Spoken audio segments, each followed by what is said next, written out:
Pernah kepikiran nggak kalau semua buku yang udah Anda baca, semua analisis canggih yang Anda kuasai, justru bisa jadi jalan tol paling cepat menuju kehancuran akun trading Anda? Kedengarannya aneh kan?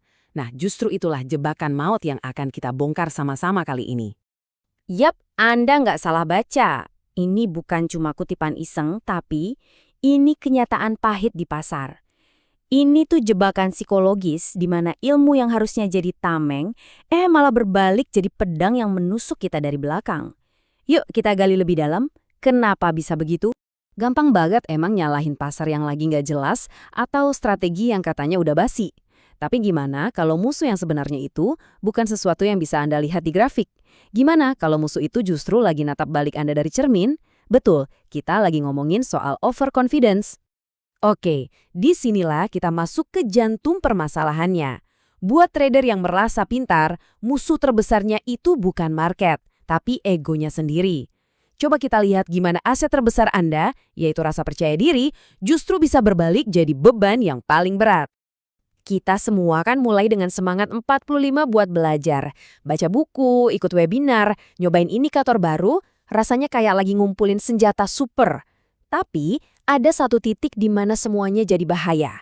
Yaitu pas pikiran, saya belum tahu, berubah jadi, saya pasti benar. Nah, di momen itulah bencana mulai ngintip. Dan kejatuhan itu nggak terjadi tiba-tiba, prosesnya pelan-pelan kayak spiral ke bawah. Semua dimulai dari keyakinan buta sama analisis sendiri. Keyakinan ini bikin kita ngeremehin risiko, seolah-olah kita ini kebal dari rugi. Dan puncaknya, pas pasar nunjukin kita salah, ego kita nggak mau terima dan menolak buat ngakuin kesalahan. Nah, disinilah bedanya kelihatan jelas. Buat trader yang disiplin, cut loss itu ya cuma alat manajemen risiko biasa. Tapi buat trader pinter yang egonya kegores, cut loss itu rasanya kayak deklarasi kegagalan total. Ini bukan lagi soal nyelamatin modal, tapi soal nyelamatin harga diri.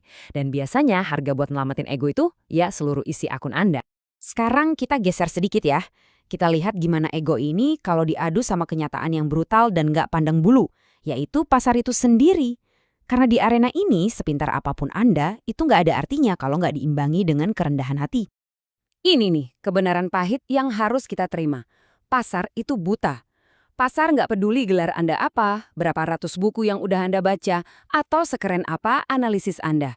Pasar cuma ngerti satu bahasa, supply dan demand. Di hadapan pasar, ego Anda itu nilainya nol besar. Terus, gimana sih si monster ego ini beraksi di dunia nyata? Dia bakal bisikin, wih, kali ini yakin banget, gedein aja lotnya. Terus dia teriak, copot aja stop loss-nya. Santai, pasti pasar pasti balik arah kok. Dan akhirnya, dia ancurin pondasi paling penting, manajemen resiko yang konsisten. Semuanya diganti jadi judi berdasarkan perasaan yakin. Coba deh lihat gambar ini. Anda bisa loh, dengan susah payah ngumpulin untung dari 20 kali trading yang disiplin. Tapi cuma butuh satu kali ego Anda ngambil alih, satu kali taruhan gede-gedean karena ngerasa pasti benar, dan semua kerja keras itu lenyap begitu aja. Satu langkah gegabah bisa menghapus 20 langkah yang hati-hati. Kutipan ini benar-benar merangkum semuanya. Akun trading tuh jarang hancur karena 1000 goresan kecil. Seringnya, kehancuran itu kayak satu ledakan bom atom, yang pemicunya cuma satu momen kesombongan yang gak terkendali. Oke, kita udah bedah racunnya. Sekarang saatnya kita bahas penawarnya. Kalau kecerdasan bisa jadi jebakan, terus apa dong perisai kita?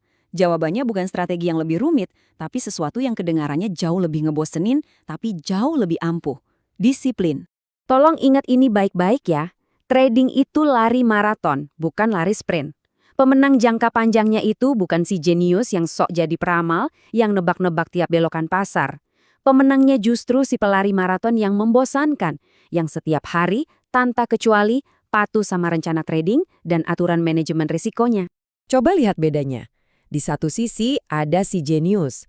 Tujuannya trading adalah untuk ngebuktiin analisisnya benar. Senjatanya? Ego. Di sisi lain ada si profesional. Tujuannya adalah ngejalanin sistemnya dengan benar. Perisainya? Disiplin.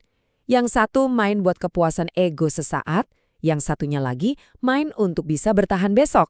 Jadi, apa sih yang ada di kepala seorang profesional sebelum dia klik tombol buy atau sell? Jelas bukan harapan atau ketakutan, tapi sebuah checklist yang dingin dan mekanis. Berapa ukuran lot yang boleh dipakai? berapa resiko maksimal per trading, di mana jaring pengaman stop loss-nya. Ini tuh science, bukan seni meramal. Nah, kita sudah sampai di bagian akhir nih. Mari kita rangkum semua ini jadi satu pola pikir yang bisa langsung Anda terapkan mulai hari ini untuk mengubah total cara Anda melihat pasar.